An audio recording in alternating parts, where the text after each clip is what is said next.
La fiesta de la vacunación se está viendo empañada por la incertidumbre. Los cambios de criterio del Ministerio con los grupos de edades y con las marcas están generando desasosiego en la población e incluso miedo en la interpretación de efectos secundarios que, según los expertos, son los habituales de cualquier medicamento.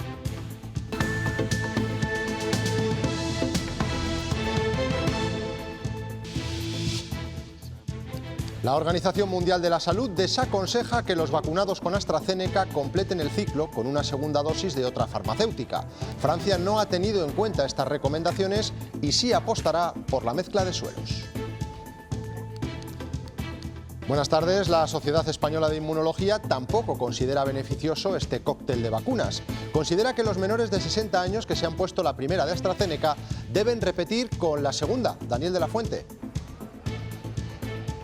Sí, asegura que no hay evidencias suficientes para pensar que esa mezcla de sueros es beneficiosa para las personas, una posición que también comparte la Organización Mundial de la Salud. Por eso piden que a las personas a las que ya se les administró esa primera dosis y están por debajo de los 60 años, se les vacune también con AstraZeneca. Creemos que no hay a día de hoy evidencia científica para no dar esa vacuna a la población, a no dar esa segunda dosis. Esta tarde han continuado las vacunaciones con AstraZeneca en Zamora, Soria, Segovia y Valladolid. La incertidumbre en torno a la farmacéutica ha provocado en ciudades como Madrid que no acudan los convocados y muchas dosis se han dejado de poner. ¿Se ha notado este descenso también en Zamora, Sara Andrés? Zamora retoma las vacunaciones con AstraZeneca con una respuesta que ha sorprendido gratamente. Sin grandes colas, salvo momentos puntuales, en las 3 primeras horas se habían puesto más de la mitad de las 600 dosis previstas para esta tarde. Castilla y León y la Comunidad de Madrid hacen frente común contra el cierre de la estación de esquí de Navacerrada. Hoy Fernández Mañueco e Isabel Díaz Ayuso han visitado la zona. Consideran que es un golpe económico que no ayuda en la lucha contra la despoblación. Es, desde luego, una agresión al mundo rural, al turismo, al deporte, al empleo. No hay más que motivación política, insisto, porque esta decisión, culpando a Castilla y León, es ante todo una farsa. El marido de la reina de Inglaterra ha fallecido esta mañana a los 99 años de edad. El duque de Edimburgo padecía del corazón. Siempre en un segundo plano, ha sido una figura clave en la Casa Real británica. Ismael Álvarez, el exalcalde de Ponferrada, condenado por acosar a Nevenka Fernández, no se arrepiente de nada. Anoche rompió su silencio en cuestión de prioridades en Castilla y León Televisión.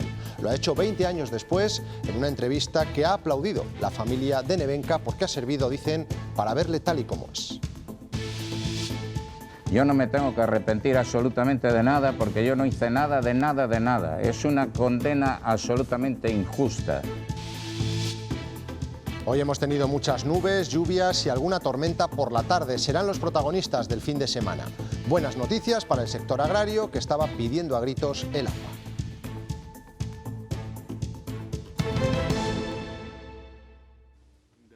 La Organización Mundial de la Salud no considera solución inocular una vacuna de un laboratorio diferente a las personas menores de 60 años que hayan recibido ya una primera dosis de AstraZeneca.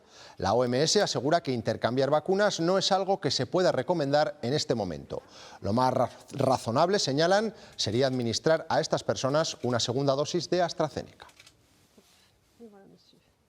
Lo más razonable es que las personas que ya recibieron la primera dosis y que no han tenido ningún problema completen la pauta vacunal con la misma vacuna. Y de hecho, la mayoría de los países siguen vacunando normal y siguen poniendo la segunda dosis en aquellos que recibieron la primera con AstraZeneca.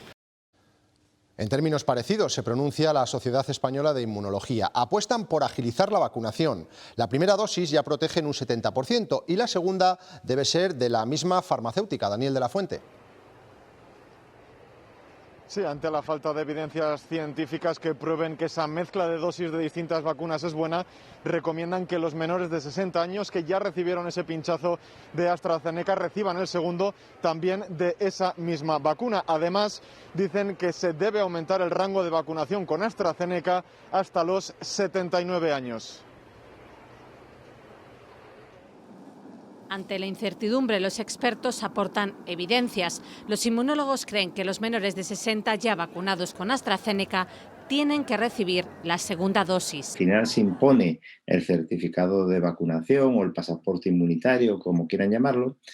La gente van a pedir esa vacunación completa. La Sociedad Española de Inmunología defiende que el primer pinchazo protege un 70%. Por tanto, el retraso no es un problema.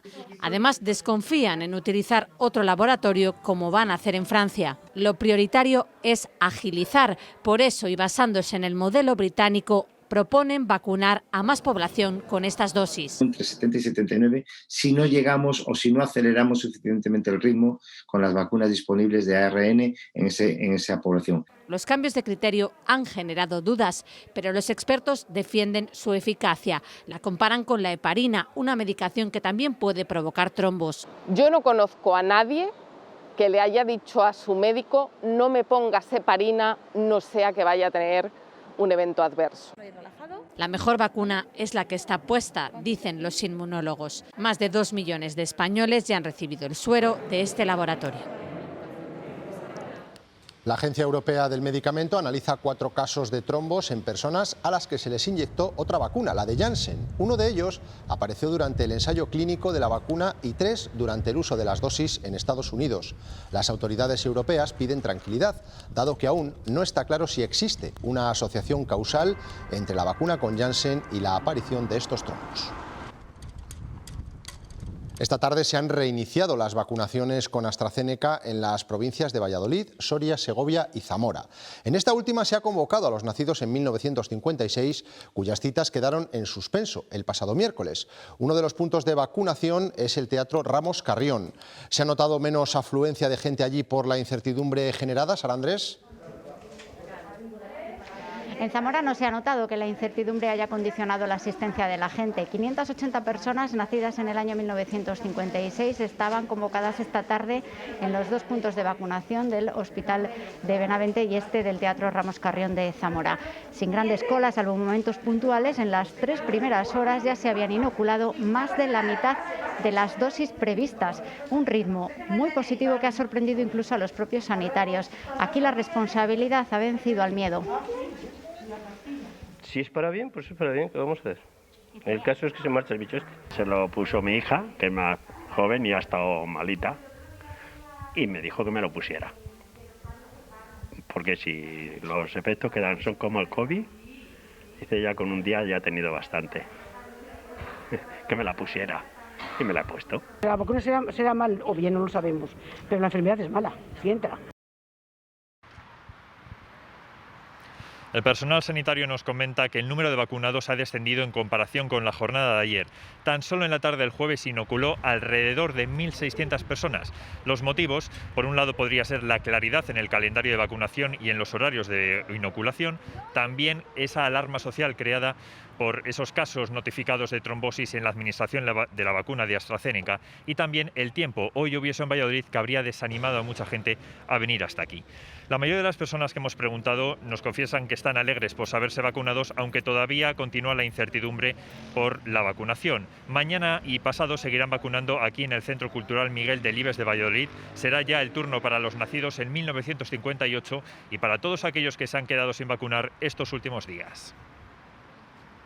José Luis de las Heras ha cambiado hoy sus clases de historia en la Universidad de Salamanca por una vacuna con AstraZeneca en un pabellón deportivo. Uno tiene que valorar el riesgo, tiene que valorar los pros y los contras y llega a la conclusión de que es más probable que cojas el COVID que el que tengas un contratiempo. De nuevo un pabellón, pero en un lugar diferente. Nos vamos a Medina del Campo y acompañamos a Matías Fernández, un vecino de la localidad, en su ir hacia la vacuna, tras identificarse el pinchazo. Matías llegó con nervios, pero después eso cambió. Ahora misma alegría, antes no, pero ahora sí, ahora estoy muy bien, muy contento. Una vez vacunado, 15 minutos de reposo para pensar que hoy es un día importante, con cosas que contar. Ya lo sabe ya toda mi familia, pero los amigos seguramente que me llamarán. porque sí, porque es bonito esto. Las vacunaciones han continuado hoy con AstraZeneca en la comunidad, con colas en la entrada, paraguas y también mucho sentido práctico. Sí, porque entiendo que si no nos ponemos esta no nos van a poner otra vez. Yo entiendo que no hay otra. Hay que hacerlo, no queda otra. Como esta tarde en Soria, el ritmo de vacunación proseguirá durante el fin de semana. El presidente de la Junta ha hablado por primera vez de la decisión de la Consejería de Sanidad de suspender unilateralmente el pasado miércoles la vacunación con AstraZeneca. Mañueco ha defendido la gestión de su gobierno y ha acusado a Sánchez de ser él el que genera incertidumbre. Las decisiones que se han tomado con posterioridad vienen a respaldar esa decisión. Vuelvo a insistir, quien genera en estos momentos confusión, incertidumbre y, por qué no decirlo también, asusta a la población, es el Gobierno de Pedro Sánchez. Hay colectivos que con la suspensión de la vacunación de AstraZeneca a menores de 55 años se han quedado en el limbo. Son los que reclaman también prioridad al considerarse esenciales. El trato prioritario en la vacunación no es justo para todos. Sí han pinchado a los profesores y a los conserjes de instituto. Sin embargo, los bedeles de los colegios, al ser contratados por los ayuntamientos, se han quedado sin su dosis. Es un agravio comparativo. Cuando yo creo, y hasta donde yo tengo entendido, se vacunaba para hacer una burbuja. Si en la burbuja hay varios puntos que se pueden salir, pues no lo entiendo.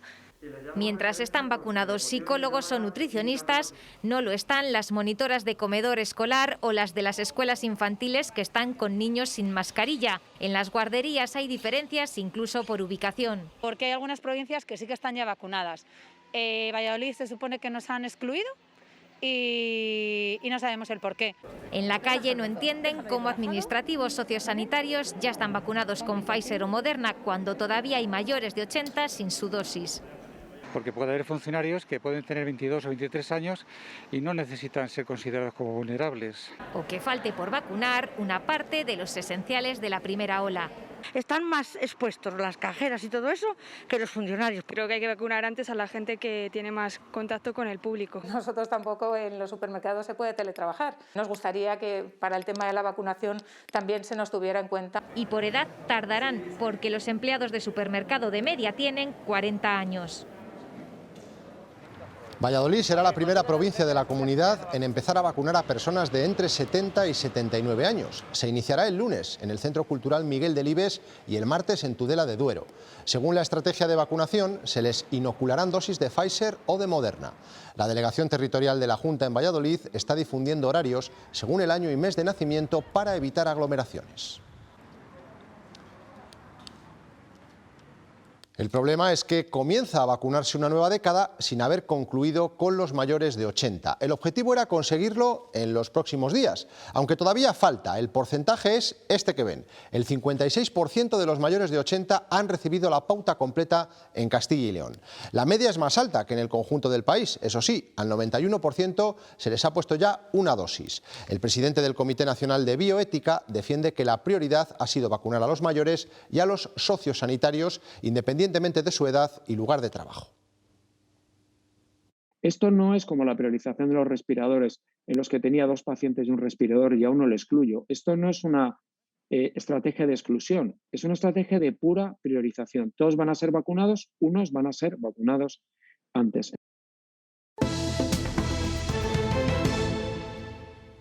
Alfonso Fernández Mañueco e Isabel Díaz Ayuso se han reunido hoy en la cumbre de Navacerrada, en Cercedilla. Han pedido al Gobierno que dé marcha atrás en el cierre de las pistas de esquí. Aseguran que sería un golpe económico que va a influir en la lucha por fijar población en el medio rural.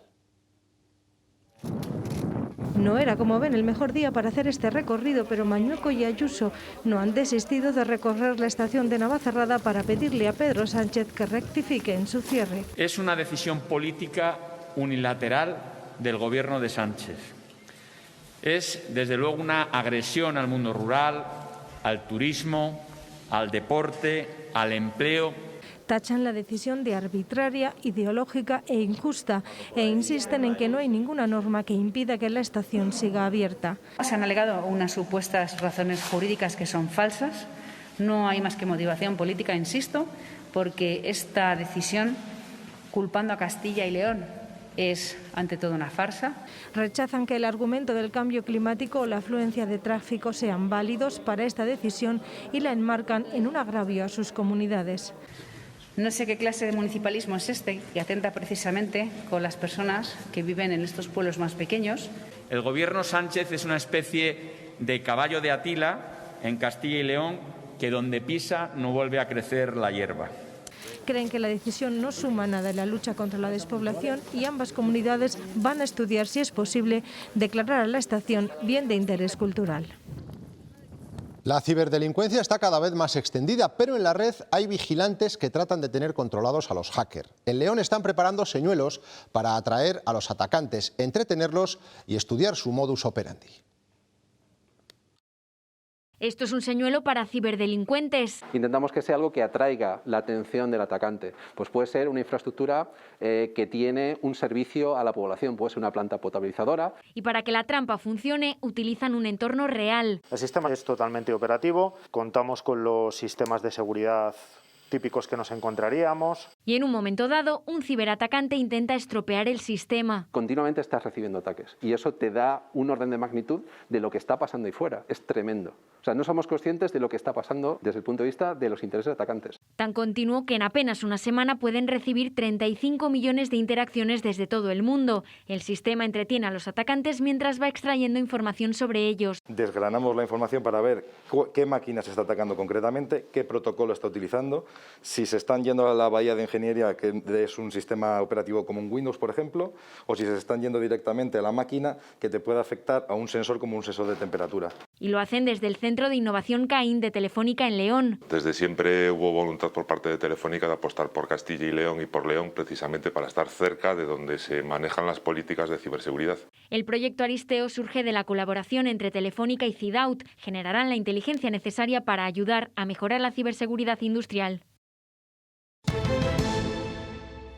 La presión hospitalaria en Castilla y León crece, pero lo hace muy levemente, al contrario que en la tercera ola.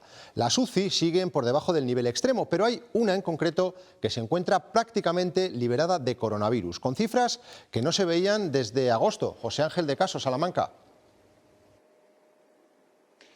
Así es, la ocupación de la UCI de este complejo hospitalario con pacientes COVID está por debajo del 5%. Desde que se puso en marcha el semáforo de indicadores por parte de la Junta de Castilla y León a principios del mes de noviembre, nunca una provincia había presentado estas cifras. Es la primera vez. A día de hoy solo hay 3 pacientes COVID ingresados en ella. Y en este mismo indicador solo hay 7 provincias en toda España, denominado ya de nueva normalidad, entre ellas las 4 de Galicia. Lo que no bajan son los contagios, que hoy siguen por encima de 400. Es casi el doble del pasado viernes, aunque todavía no se llega a la barrera de los 500. Desarmar el virus es la meta a la que desde hace un año se entregan investigadores de todo el mundo, no solo a la búsqueda de la vacuna, sino también del método que permita detectar el COVID de la forma más rápida y eficaz. En Salamanca han logrado desarrollar una PCR más sencilla y menos costosa, que ahora están probando en las nuevas cepas. Un equipo de investigadores de la Universidad de Salamanca y de varios departamentos del complejo hospitalario ha dado con la clave para lograr una PCR más sensible, barata y aplicable en cualquier lugar. Esta prueba aplica a la COVID la técnica LAMP, que se utiliza para el diagnóstico de enfermedades tropicales. Estaba claro porque ya teníamos experiencia en otras enfermedades infecciosas que incluso son mucho más complicadas que esta, que es de un virus. Nosotros trabajamos siempre con parásitos que son más complejos. Entre las ventajas de esta PCR salmantina, que se puede realizar en cualquier lugar porque no necesita de laboratorios especializados. Además, reduce los tiempos para lograr resultados y lo hace con un coste menor. Pues está costando una reacción del LAMP 1 o 2 euros, ¿no?, aproximadamente, mientras que la PCR a tiempo real puede subir bastante más, a lo mejor hasta 10 euros. ¿no? Ahora los investigadores trabajan en su aplicación a las nuevas variantes de la COVID. De hecho, creen que esta PCR podría detectar directamente las cepas. Estamos pensando en algún método de diferencia de temperatura para incluso diferenciar las cepas dentro de un método, o sea, para que no haya falta llevar a secuenciar, sino se podrían incluso diferenciar. Queda pendiente su comercialización. Ahora la pelota está en el tejado de las farmacéuticas. Esta noche concluyen las medidas extraordinarias que puso el Gobierno para la Semana Santa. Y en Castilla y León el panorama es parecido. El cierre perimetral se mantiene, de hecho solo Madrid y Canarias lo tumban. El toque de queda sigue a las 10 de la noche. Lo que cambia son las reuniones. Volverán a ser de un máximo de 6 en el interior de los bares, igual que en terrazas, y las que se produzcan en domicilios pueden ser de nuevo con no convivientes. En algunos municipios el interior de bares seguirá cerrado y eso ha hecho que muchos establecimientos recurran a ampliar como sea su único salvavidas, las terrazas. Con las restricciones y cierres, muchos bares de la comunidad ubicados en calles sin espacio para terraza se han visto obligados a estar así, cerrados la mayor parte del tiempo. Normalmente no tenemos terraza, tenemos un pequeño acceso así para tomar algo y tal. Los ayuntamientos están buscando fórmulas para mejorar su situación. En Valladolid se está analizando aumentar las zonas peatonales para poder poner terrazas donde antes no había. Abriríamos fachadas y demás si se hiciese algo. Se estudia implantarlo, por ejemplo, en la Plaza de Santa Cruz, donde este bar puede sacar ahora un par de mesas y si se lleva a cabo esta iniciativa podría ofrecer alguna mesa más. Y un poquito más pues es necesario pues para poder salir adelante. Una medida que no sería permanente, incluso se barajan peatonalizaciones de fin de semana o durante épocas determinadas del año. En Palencia las terrazas también han ido ganando espacio en las calles. Jardines, plazas, aceras. Están delimitadas por líneas azules porque normalmente estos son plazas de aparcamiento de la hora. Y lo mismo sucede en Soria. Aquí son las que teníamos y luego aquí enfrente en el Collado nos han dejado poner otras 3 mesitas. Un alivio, porque basta que estamos como estamos trabajando al 30%. Ideas que junto a la eliminación de la tasa de terrazas buscan paliar los efectos de las restricciones en una hostelería para la que cada nuevo cierre o reducción de aforo pone más complicado el futuro. Lo que tiene que hacer el presidente del Gobierno es pedir disculpas porque es él el que está mintiendo constantemente y se cree el ladrón que todos son de su condición. Las cifras son mucho más elocuentes que cualquier palabra. Hoy han sido los contendientes en la precampaña de la Comunidad de Madrid. Pedro Sánchez ha enconado a Isabel Díaz Ayuso al afirmar que el Ejecutivo madrileño no está dando los datos reales de los contagiados de coronavirus. El presidente lo ha dicho en privado, con periodistas, y después no lo ha reiterado en público. Todo comenzaba en el avión del presidente del Gobierno en pleno vuelo entre Angola y Senegal. En una conversación informal con periodistas, Pedro Sánchez dudaba sobre los datos de contagios de la Comunidad de Madrid, porque según sus palabras el Ejecutivo regional no está sumando todos los positivos. Lanzaba así la piedra. Y a unos 4.000 kilómetros de distancia llegaba la respuesta airada desde el puerto de Navacerrada.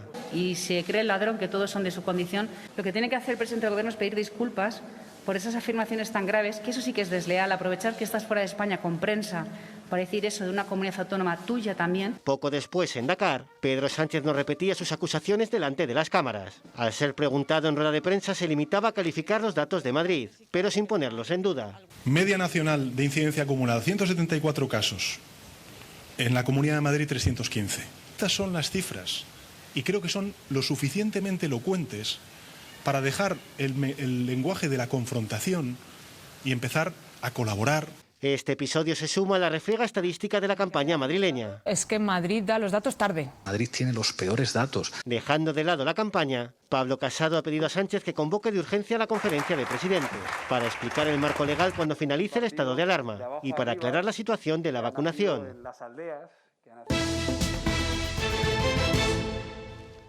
El caso Nevenka ha vuelto a la actualidad tras la emisión del documental de Netflix. Ismael Álvarez, condenado por acoso sexual, no quiso participar en él. Ayer sí se puso delante de nuestras cámaras para ser entrevistado por José Luis Martín en el programa Cuestión de Prioridades. Álvarez dijo que no estaba arrepentido y que no tiene que pedir perdón. También aseguró que la condena fue injusta. Expolítico, exalcalde de Ponferrada y condenado por acoso sexual a Nevenka Fernández hace 20 años. Su historia, aquel caso, ha vuelto a la actualidad. Ismael Álvarez rompía su silencio y se sentaba en un plató de televisión. Soy absolutamente inocente. Casi 20 años después y con una sentencia de por medio, sigue sin pedir perdón a Nevenka Fernández. Si yo me considerase un poquito culpable... ¿Usted se considera un poquito culpable? ¿A qué se refiere con un poquito culpable? Solo que hubiera yo... tenido el más mínimo error en ese sentido de acoso, yo hubiera pedido perdón. Argumenta que se le condenó sin pruebas y defiende su inocencia. Que no encontré el juez adecuado que hiciera justicia de verdad. El documental de Netflix recuerda lo sucedido en el caso. Presento mi dimisión como concejal. El exalcalde de Ponferrada no quiso participar en esta producción audiovisual. Considera que el relato no era necesario. Ha lanzado una reflexión. ¿Cuándo se acaba una condena? Ya vamos a poner que hay una condena que efectivamente la hubo. ¿Y cuándo se termina? ¿En 20 años, en 100, en 200 o en cuántos años? Álvarez dimitió de su cargo, pero volvió a ser concejal del ayuntamiento en el año 2011, mientras Nevenka Fernández tuvo que abandonar Ponferrada. Si se fue, será porque quiso. Una entrevista polémica y complicada en la que se vivieron momentos de tensión. Tráteme a mí también como un ser humano, por favor. Bueno, yo le estoy tratando con todo el respeto. Ismael Álvarez fue condenado por acoso sexual en 2003. Pagó una multa de poco más de 2.100 euros. Antes incluso de producirse la entrevista, en las redes sociales hubo un gran debate sobre la oportunidad de la presencia de Ismael Álvarez en un medio de comunicación. Algunos políticos criticaron con dureza el hecho de dar espacio a un condenado por abuso sexual. La portavoz socialista en el Congreso, Adriana Lastra, el secretario general del PSOE en Castilla y León, Luis Tudanca, o el secretario general de Podemos en la comunidad, Pablo Fernández, lo censuraron con calificativos como inadmisible o impresentable. Una vez terminada la entrevista, muchos compañeros de profesión, muchos periodistas valoraron el ejercicio del derecho a la información que hizo anoche el programa Cuestión de Prioridades y el gran trabajo de su director y presentador, José Luis Martín. No sabría, que no me llame pelota a nadie, pero te felicito por la forma en la que has llevado la entrevista. Y te lo digo en serio. Pues gracias, Chema. No era fácil, no era fácil. Ha hablado en exclusiva, hace unas horas, escasamente además, en el programa Cuestión de Prioridades de Castilla y León Televisión. Actuó como un psicópata, como un depredador sexual, le hizo muchísimo daño y 20 años después no se arrepiente de nada. Anoche en una interesante entrevista en Castilla y León Televisión, una magnífica entrevista, insistía, nadie se ha puesto en contacto conmigo nunca para ese documental.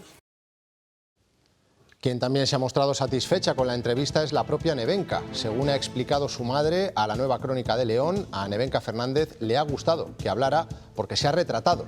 De hecho, le dijo, tras ver la entrevista, que se había llevado una alegría porque por fin se ha dado la vuelta a la tortilla al escuchar las palabras de su acosador. La familia no reprocha que se dé voz a un condenado por el Supremo y dice que no necesita su perdón. El juicio por el accidente minero de La Ullera tampoco se va a reanudar este lunes. Después de suspender las 3 primeras jornadas, la magistrada ha citado a las partes el martes para decidir cómo actuar una vez que ya han podido analizar la documentación de las pólizas de seguro con las que cuentan 2 acusados y que no se incluyeron en la instrucción del caso.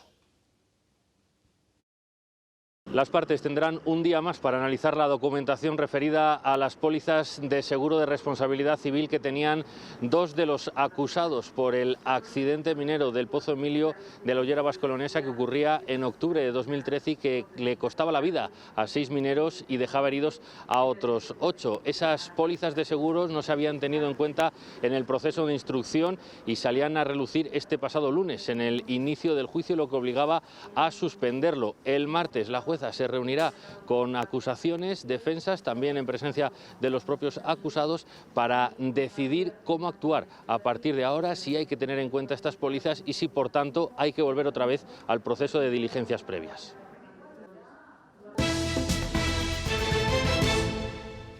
Malas noticias para la economía. El Gobierno ha admitido que la tasa de paro no bajará del 15% este año. Además, ha rebajado 7 décimas su previsión de crecimiento. Será en 2022 y no este año, cuando se alcance la cifra del 7%.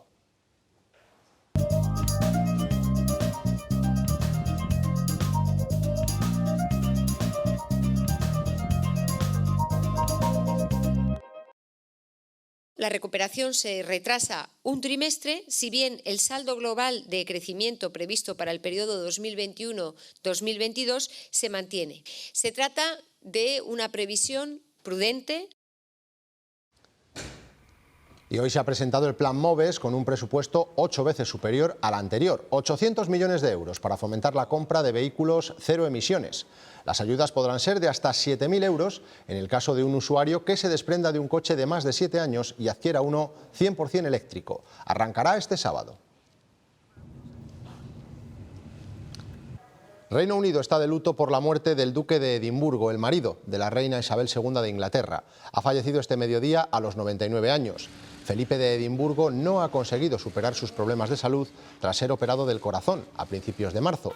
Durante 7 décadas del reinado de su esposa se ha mantenido en un segundo plano, lo que no le impidió desarrollar una intensa agenda. En este tiempo participó en más de 22.000 actos oficiales.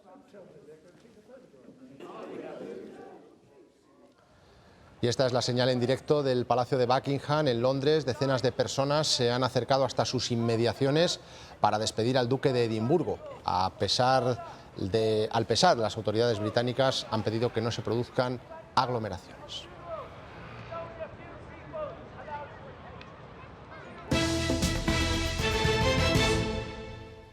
Es el virólogo e investigador Mariano Esteban, que ha sido galardonado con el Premio Castilla y León de la Investigación Científica y Técnica e Innovación 2020.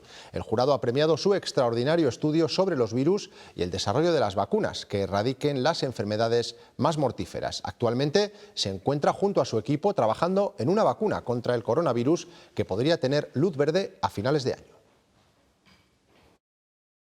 En este verano o antes del verano, a lo largo, podamos iniciar esas fases clínicas. Fase 1, con un número reducido de voluntarios, fase 2, un número mayor, para demostrar la seguridad y la inmunogenicidad, y luego un fase 3 para demostrar la eficacia. Ese es el objetivo. Y luego ya, si todo fuera muy bien, pues podríamos ya administrar la vacuna en la población. Castilla y León vista como territorio de rodajes. A la Film Commission regional se suma la labor de las locales. El objetivo de estos organismos es lograr que las productoras de cine nacionales y también las internacionales se fijen cada vez más en la comunidad. También potenciar este recurso turístico. En este escenario impresionante, la ermita de San Frutos, en las hoces del Duratón, acaba de rodarse parte de la tercera temporada de una de las series españolas con más éxito, La Casa de Papel. También por Segovia pasaron las cámaras de Las Chicas del Cable en su cuarta temporada. Le han tenido una trampa. Y por Salamanca, Alex de la Iglesia con sus 30 monedas. Rodajes que tramitó la Film Commission de Castilla y León. Funciona durante todo el año, es como una especie de oficina abierta permanentemente y estamos en torno a unas 50 consultas anuales. Este organismo, como tantos otros a nivel local, el último que ha sumado una Film Office es Burgos, ofrece información sobre localizaciones y logística. Buscan traer a Castilla y León producciones internacionales como aquel inolvidable Doctor Sivago de la década de los 60.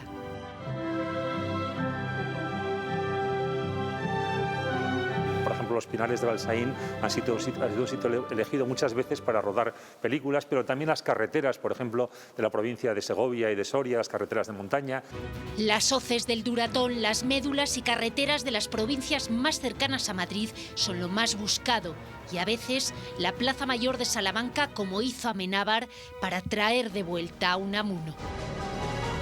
Pero yo tengo... El valor no solo se demuestra en combate. Nosotros nos vamos. Después de los deportes, no se pierdan una nueva edición de Surcos con toda la actualidad de la agricultura y la ganadería de la comunidad. Feliz fin de semana. Adiós.